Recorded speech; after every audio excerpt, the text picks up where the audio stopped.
สบายดีพี่น้องมื้อนี้ว่าบนทีวีมีอาหารจัดแซ่บมาสู่พี่น้องเด้อมื้อนี้เด้อนี่ทอดหนังหมูป่าพี่น้องทอดกรอบๆเนาะกรอบหอมแก้มพี่น้องผักชีเนาะหอมปอกมะเขือพวงพี่น้องเนาะแจ่วจิ้มแจ่วสุกเปรี้ยวพี่น้องใส่มะนาวเนาะพริกสดพี่น้องข้าวเหนียวร้อนๆพี่น้องเนาะเอาละจ้าพี่น้องมา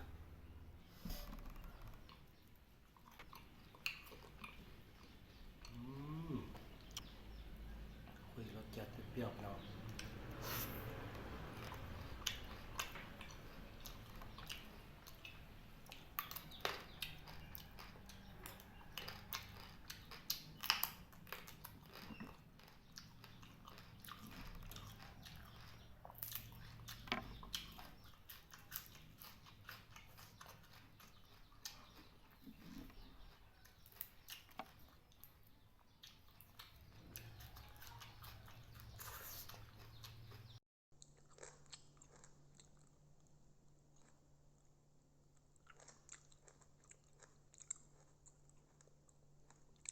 หมูป่าพี่น้องเนาะทอดกรอบๆหนังหมูป่าเนาะ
น้ำจิ้ม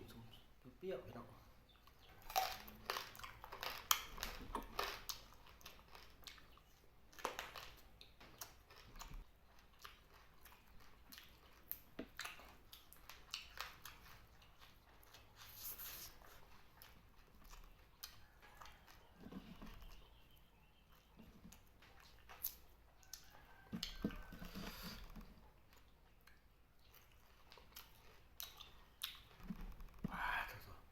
หอมเอาเย็นมาพี่น้องเนาะคลิปนี้ก็เขาพอสำเร็จแล้วเนาะคลิปหน้าพบกันใหม่ฝากกดไลค์กดแชร์กดติดตามบาบนทีวีเด้อน้องเด้อทางแฟนเพจและทาง YouTube เนาะ